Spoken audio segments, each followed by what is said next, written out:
are y'all doing? It's me, Delores, your favorite late night writer, okay? I mean, it's late for me, or early, however you want to look at it. It's 2:10 in the morning. It's Sunday morning, December the 11th, 2026. And we're up, child. We're up and we're writing, and we are putting some great things out into the world this year. Let me go ahead and get the music started. So y'all, oh, I got a little update for y'all too. So I'm gonna go ahead and put on the lo-fi music, per usual. Okay, we'll continue with the same vibes and flow and all that stuff. So we've got that on. And as usual, you guys, let me know in the chat what you're working on.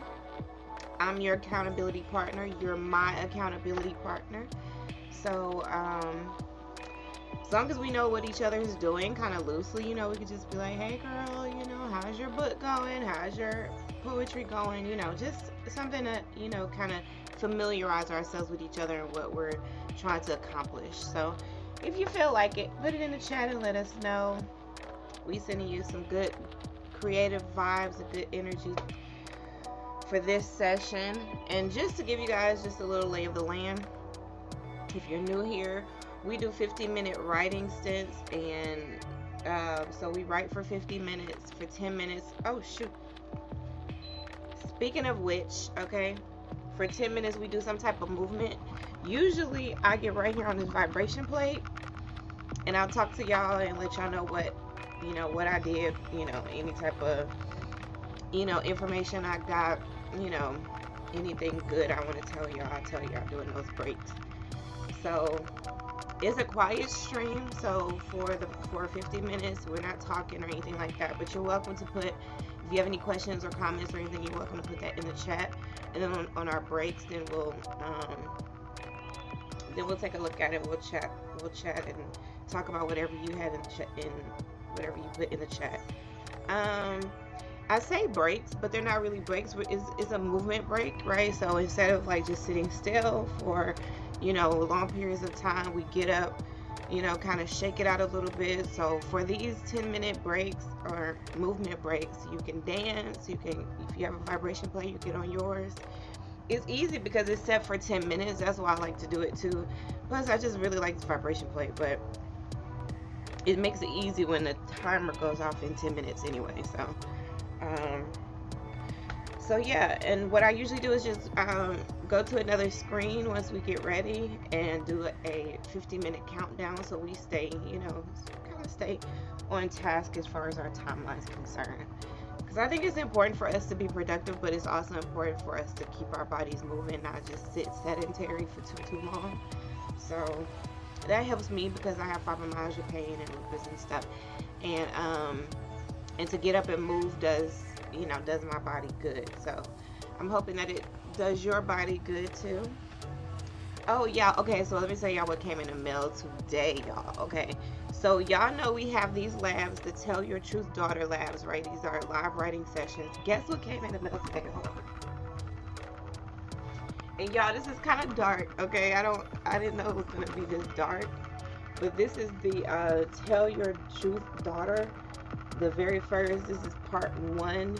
Let me move this light up so y'all can see this a little bit better. So this is part 1 of the series. It's a 3-part series, the Tell Your Truth Daughter series.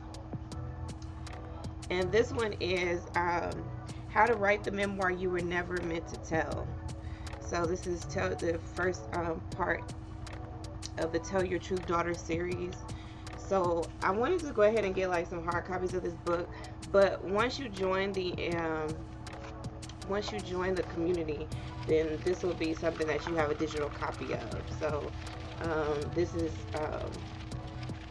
it's even got lines in here, so as you're getting prompts and as I'm telling you really good information on how to write your memoir, you can begin to write right here in the book. So you can say it's a workbook, but it's really awesome. I didn't know that it was going to come out quite this dark. Otherwise, I would have lightened it up a little bit more. So I don't know. Maybe for future copies, I might lighten it. I don't know, but this is it, y'all, and I'm really excited about it. I can't wait to show y'all some of what is in here, because this is really going to help a lot of you who are ready to write your memoir, to really kind of streamline your process, be intentional. I don't know why I said intentional. Anyway, be intentional about your writing, about your process, the message that you want to get out, the healing work that you'll be doing also in the process. So this book is really going to help walk you through that whole process. And by the end of the 3-part series, you'll have a complete system for writing your book, publishing your book, and promoting your book. And so this is great, you guys. So I'm really excited about that. I'm not gonna go for a whole 10 minutes on this. We'll wait for our break, and then I'll go the whole 10 minutes, because I'm really ready to go ahead and get started. I've kind of started working on something called the Decision Audit, and so I've been putting that together for you guys. I just and this is another thing that I'm excited to tell y'all about, but I'm working on it right now, trying to get it where it needs to be for y'all. But it's available now. In fact, I think I already have the link is already in the description, but what I'm going to do is put it in the chat as well. Okay, so I'm going to go ahead and put that in the chat. And again, you guys, let me know what you're working on. Let me know what you're creating. And so yeah, now it's in the chat, so you could click that link and get the Decision Audit, so you could stop spiraling and start making decisions. And it says here, if you're stuck between two choices and exhausted from thinking about it, I made a decision audit to help you stop spiraling and make one clear decision. And that link is right there in the chat. Okay, you guys. So go ahead and grab that, and then let me know how that helps you. How that help you to streamline your decision making process to actually make a clear decision. I'm gonna go ahead and share this screen, and then let me turn this down. Y'all remember, we always have to turn it down because that ticker is kind of loud. So we'll turn that down, and then okay.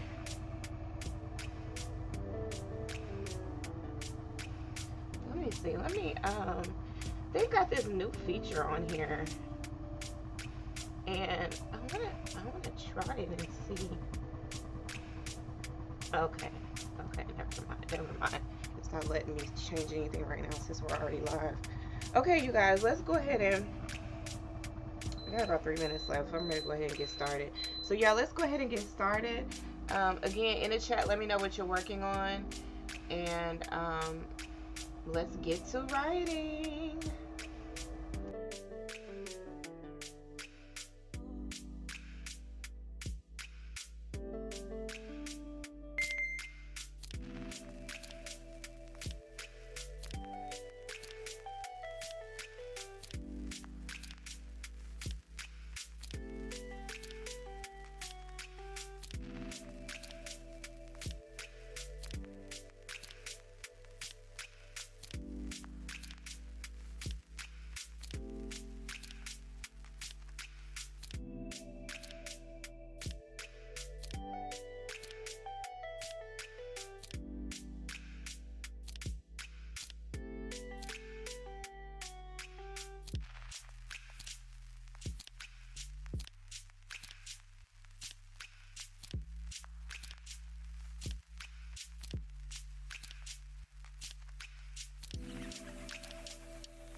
Hey y'all, what's going on? Y'all hanging in there? How you doing?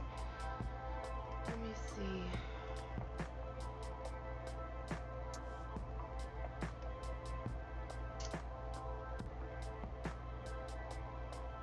Okay. Oop. Nope, not okay. Hold on, y'all. Let me mute. I need to blow my nose. Hold on.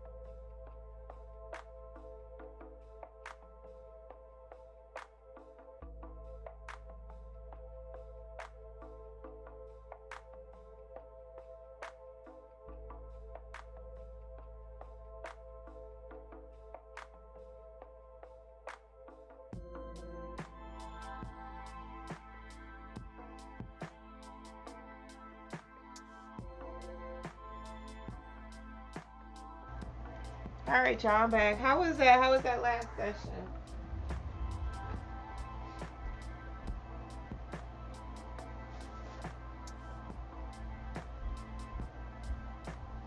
It was good for me. I think I got a lot of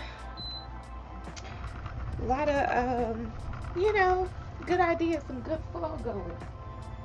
Sort of making sense of some things. See, I was telling y'all this before. Because I'm a writer, because I'm a creator. I think I'm a serial creator. That's a such thing. So I'll create a bunch of stuff, but me actually putting it out, that's the part where there's a little bit of a disconnect, I think. So I've been working on that, because it's like I'm one of those that's like, okay, everything has to be like in a specific order, and it has to be right, and it has to, the timeline and all this other stuff, and and it ends up being, to my detriment to be like that, So I'm really, really working on that, like really working on it. So, but so when I was working just then, this last session, I got like some really good guidance, some good vision of where I want to go. So that's a really good thing. So what are y'all doing? Like, what do y'all do for your movement break? Are y'all taking a break? Y'all know y'all supposed to be taking a break, right? You're supposed to do 50 minutes of focused work, people, okay? And 10 minutes of movement, okay? So I need y'all to get up. Or you can stay seated. You can do some chair exercises. They've got like these chair ab exercises and stuff. Like, do those, okay? Like, just do some type of movement, okay? And then let me know in the chat what you're working on. So I started going through this book again, and I think I want to do an in-person writing lab. So that's why I got this printed off, even though I have it in PDF form too. But I want to do an in-person writing lab. I think that's gonna be like so dope. So I also want to put that together. I would say like probably by the end of first quarter. So, but like maybe like end of March, beginning of April time frame. That might be good. You know what I'm saying? The beginning of spring. You know what I'm saying? Then the girls will be ready then. They're going to be ready to start writing their books then, won't y'all? Will y'all be ready then? Y'all got a little time to get ready, child. Okay? I already got these printed off for you. These are workbooks. So I've already got these printed off. And then there's two more parts. This is a 3-part series. And as you can see, this is already, like, this is not like just a couple pages. Like, this is really gonna help you to write your memoir. And I'm gonna give you guys a copy of my my outline, and that's really gonna help you all out too. So I got some really good stuff in the works. But so I think it's gonna be great, you guys. This year is gonna be great for us. Especially if we keep doing these intentional sessions, right? Because if y'all are hanging in there, y'all doing these sessions, see, I want to get to the point where I'm doing them at least 5 nights a week, at least the weeknights. Ideally, I think ideally every day. You know, I write every day, so it really wouldn't be that big of a deal to just go live and do it with y'all. You know what I'm saying? So I want to definitely keep those up, but y'all, for y'all's purposes, you know what I mean. Y'all can just do it 5 nights a week if that's what works best for y'all. You know. And then of course, you know, you can go back and you know, turn these sessions on even if it's not live, and just, you know, have it on in the background, kind of have it like as white noise. You know, it's gonna give you the same effect, you know, because it's not gonna be that important whether I'm, you know, live or not, that you catch it at the exact moment that I'm live. You know, you can still get the benefits, okay, y'all, if you do it after the fact too. Okay, so that means y'all can go back in these previous lives and just, you know, turn them on and just, you know, press play, start writing, do the 50 minutes, you know, just like I'm gonna, you know, just like I do on every video, and then do your 10 minutes of movement. And before you know it, you're gonna have a whole book written before you know it. Especially if you're sticking to you're making these intentional, you know, like maybe you have somewhat of a plan together, or as you progress into a plan that starts to really make sense for you, like a rhythm, you know. And then, you know, as you progress, you'll eventually start giving yourself like deadlines, like, okay, during these sessions, like this month, this is what I want to accomplish. You know, I want to get, you know, I want to go through it, and then I just want to write. And then, you know, the next session, like let's say you do this in quarters, right? So first quarter, you're just writing, okay? You just write. You don't edit. You don't think about it. You don't filter yourself. You don't sugarcoat anything. You just write, okay? So let's say you do that for the first quarter of this year, right? And then next quarter, your intention is to then go back and give it a first round of edits or something, you know. And then the next quarter, you know, have someone look at it, go back and start working on your structure, start taking things out of the book, start streamlining like your stories, or, you know, organizing things the way they make sense. You know what I'm saying? Like, you can have different goals that you'd like to accomplish each quarter, or, you know, for a specific time. Like maybe you do it month by month, week by week. Child, I don't know. Whatever works for you, girl. You know, do what works, but do. You know what I'm saying? Like, do at the end of the day. Do it. You know what I'm saying? So I'm excited about this, and, you know, everything that I have been really working towards. You know, I think I was like really hard on myself about certain things, feeling like I've been scatterbrained, or I've been just kind of like too afraid to actually put my work out there. Because I mean, even though I have books out there, I'm an international best-selling author, you know, from my very first memoir, and, you know, even though all of those, you know, I've accomplished that, I still, you know, have a bit of fear when it comes to my, you know, intellectual property. You know what I mean? Like things that I've created, experiences that I had, you know, because this is very personal to me too, you know. Because I put a bit of myself in the work that I'm creating to help other people, you know.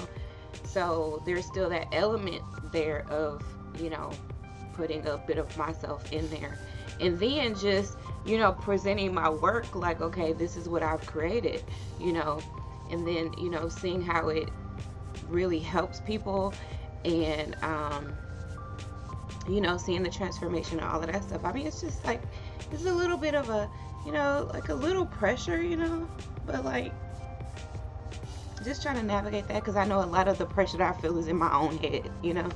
It's me doing it to me, you know what I mean? Like, it gets a little, like, it can get a little self-sabotagey, you know what I'm saying? So I have to use, you know, a good bit of discernment in you know, my everyday life and my everyday decisions, And that's why I really want to normalize discernment on every level. So when I guess that's where I'm thinking I'm a bit scattered, but like you're going to use discernment in every area of your life. So am I really scattered when I talk about all the different areas of our lives, when my core message and the the essentially what I'm teaching is discernment. That's the foundation of everything that I'm doing. So that's where I guess I be feeling like I'm hard on myself. But when I really start to think about it, it's not really justified for me to be that hard on myself. You know what I'm saying? Like I think I'm actually really right on track. So I have to just give myself that grace. And then, the grace of like realizing that as I've been, creating, I've been going through my own healing journey, like this has been healing for me. And as I'm healing, I'm writing down my process. I'm writing down what I've had to do. Because prior to this, like when I just did my research on, daughters who are going through the same things that I went through, everybody has a different process, but everybody feels like they're alone, that they're just missing community, and they doubt themselves.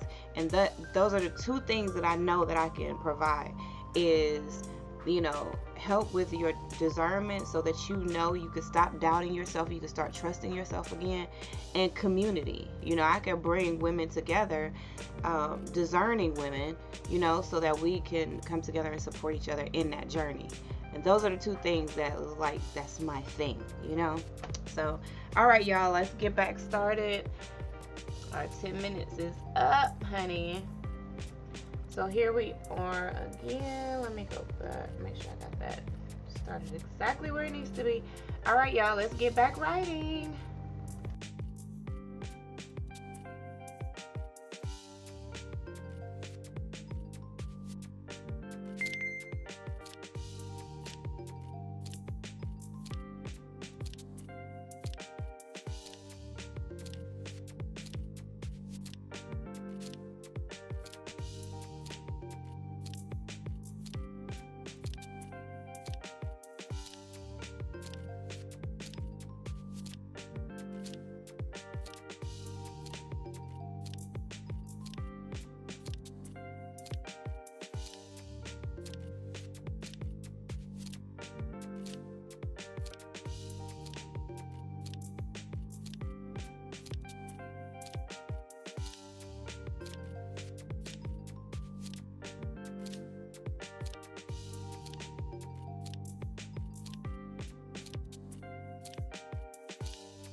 We are back at it.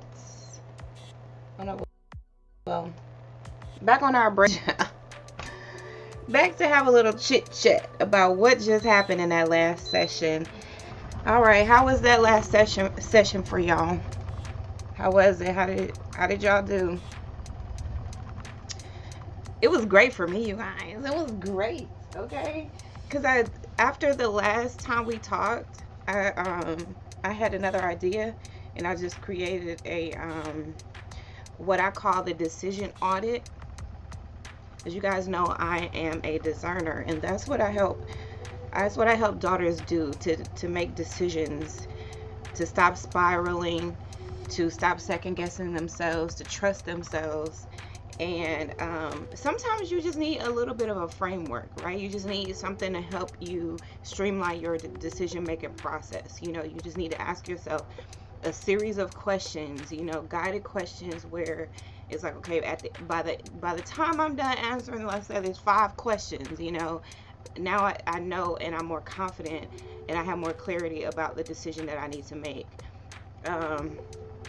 And so I had already created the decision audit, which is, you guys have a link to that decision audit already in the chat. But I wanted to create one that was specific for people who are who have the challenge of deciding whether to cut contact, to limit contact, or what they need to do about a toxic parent in their lives. You guys know I've been talking heavily about, and really that's why I ended up here, you know, on social media and talking about my story, because of the relationship, the toxic dynamic that I had with my father, who is still alive, still a pastor. Um, and I dealt with abuse and all of that growing up. But before I decided to cut my father off, I had identified what he was doing. I was able to put a name to what he was doing in the church, which was spiritual abuse. He was spiritually abusing the members, which was us, his own family members, and then, other people who had become members of the church. And so I decided from all of that stuff that was going on that I wanted, that it was necessary for me to cut my father off. And there was a lot of reasons, that I had listed. I had to list those things for myself as reasons why I needed to make this decision. And, essentially I believe that it was killing me to stay in a relationship with him, and to maintain contact with him, to still allow him access to my, to me and in my life. And so for me, it felt like a life and death situation.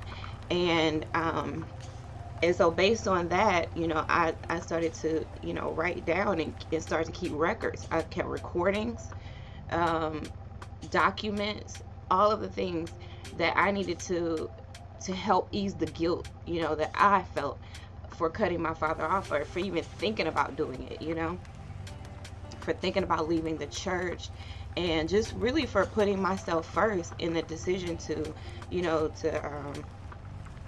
prioritize my health, spiritually, physically, financially, in all the ways.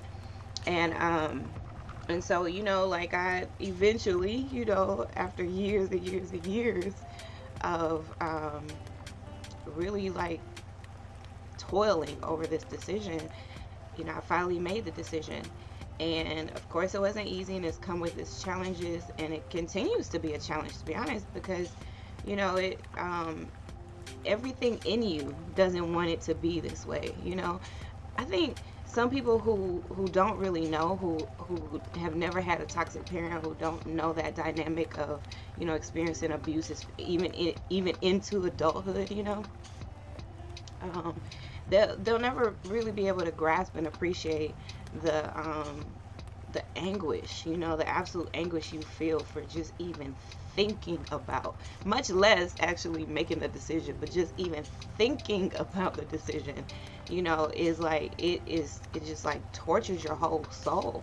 It's like everything in you doesn't want it to be this way. And really everything in me, like I just tried everything I knew to try, to make things better, to make him better, but it was self-sacrificing. It was at my own expense that I was trying to, be there for my father and help my father and help him see and just talk and just pray about it and just have faith and just fast and, and all the things that, the Bible tells you to do, and all the things that spiritual abusers tell you to do to avoid taking accountability and responsibility and changing their behavior. And so I went through all of that, and I know that it's a very hard decision for daughters to make, for for sons to make too, but my specific message is for daughters, because I am a daughter. I know intimately what that's like to be a daughter, and I'm the only daughter too. So I feel this this pressure to be there, for both of my parents, but specifically we're talking about my father. But felt this pressure to be there for him. I'm his only girl, and I fully anticipated growing up that I would take care of my father into his old age, like any good daughter would do, that I'd be there and I would support his ministry and everything that he does, like any good daughter would do, and but I wasn't getting that in return, and it severely compromised my health, my mental health, my physical health, financial health, spiritual health. Did I say spiritual already? Y'all know what I mean. It just affected everything, and that's what it does. And I'm a daughter who understands that, and who doesn't mind speaking up about it. I think probably some things that I have working on my behalf is, that I'm very articulate, I'm educated, I'm a nationally certified counselor. Um, I have a master's degree in counseling. And so that has really helped me in giving my voice validity, because there are a lot of daughters out there who are discredited, but and my father tried. He tried to discredit me, but he just couldn't. I just had too many accolades, too many accomplishments that, he just couldn't even, it was like he just couldn't discredit those things. And then you see someone in me who was who will readily and easily admit, yeah, I have daddy issues. I have things that I have, that I deal with it that, stem from my childhood. And a lot of people aren't in a place where they can admit that, and admit that and stand 10 toes down in it. Like, I stand on that, that has happened to me, and that it is still affects my life today. It still affects my health today. I truly believe that the traumatic experiences that I had in childhood are what has made me sick today, what has caused my body to break down and for me to develop fibromyalgia and lupus. And I believe that those stem from my childhood experiences. And no, I'm not just blaming my father, you know what I mean? Like, I'm not, just trying to throw all of this stuff on his shoulders, but that was my foundation. And that's where, a lot of the dysfunction that I grew up with, like, it was built on him, like, he built that, and that's just a reality of it. But I'm well aware, and what I teach and preach to daughters today is that that happened to you, and it's unfortunate, and it sucks. Part of that is calling it out, calling it what it is. But the main thing that you're gonna have to do is take responsibility, like take control of your health, of your sanity. You have to. It's on you. It's on you to heal. You may never get an apology. You may never get an acknowledgement. And what I got in response to me speaking out and writing a book about my experiences with my father was I got blasted across the pulpit on social media, from him. He wrote a book in response to my book, like what the world, you know what I'm saying? Like, what in the whole, what the entire F, you know what I mean? How people say, like, who does that? Who inflicts abuse on their child, and when their child speaks out about it, they respond by writing their own book. You know what I mean? Like, oh, I'm gonna write my own book and just discredit her book. You know what I mean? Like, at least he tried to, But, that's the experience that I had. And I pray that, a lot of daughters don't ever have to experience that. But the fact of the matter is that a lot of daughters have experienced worse. And the last thing that I want, the last thing that, it was something that I hated, was that I felt alone in my journey. I felt like, are there any other daughters out here who have discernment, who can see through these things, and who, first of all, just needs to be vindicated? You know what I'm saying? Who just needs, to know that she's not crazy. That there's other daughters who have experienced it, and that who can validate, like, your viewpoint. It's just like, does anybody else have discernment out there? Like, I don't want someone who's just coming from a place of, like, they're just, like, religious and just honor your father and your mother, and why are you speaking out, and keep it private, and like, no, like, don't give me that. Don't give me that. I've been doing that, and it hasn't helped. It hasn't helped at all. Thank you very much. And I'm at this point in my journey where I'm gonna speak out. I want to speak out, and this is a milestone in my journey that I will, conquer. I will accomplish, what needs to be accomplished, and I need to speak out. That's what the logical next step is for me. And I want to have a community of daughters who have discernment too, are not just trying to shut me up, but understand that part of this journey is telling the truth, speaking it, writing it, journaling it, finding a community that will hear you, not in a sense of like trauma dumping or like, trauma bonding, because like trauma and those types of things, they do attract more abusive people, more manipulators, more deceivers. So we're not trying to create an atmosphere of that. We don't want nothing that we're doing to turn toxic. So we want to make sure that we are, linked up with a group of other daughters who have discernment, who are, genuinely on this journey of, improving, transforming their health and turning their pain into something that, ends up profiting them one day, So that's all I have for today, you guys. Let me know in the chat, what are you writing? What are you working on? How are these sessions helping you? If they're helping you, go ahead and like, subscribe, follow wherever you're watching me. Do whatever you need to do to keep up with all the things that I have going on. This is just going to get better and better, you guys. I feel like everything I'm doing is really just laying a foundation, but really I know that it's building, and I know that I probably can't see the full structure right now because I've just been in build mode. And so if you see that and you acknowledge that, then help me build by becoming a part of what I'm building, part of this community. So like the video, share the video, and then let other daughters know that we're doing these sessions to help you to also write your story, tell your story, tell the truth. I don't even want to say tell your truth. I want to say tell the truth. Okay. So I love y'all, and I will talk to y'all later. Make sure y'all check out the link in the chat for the decision audit. Next time I'm going to put the decision audit for those who are trying to decide the dynamic between their toxic parent. Do they need to cut contact? Do they need to limit contact? What their movement is going forward, what they need to do going forward. So anyway, y'all, it's early, it's late, it's all the things, so I don't even know what I'm saying anymore. But I love you guys, and remember, you are important to me. I need you to survive. Tell the truth, daughter. Bye bye for now.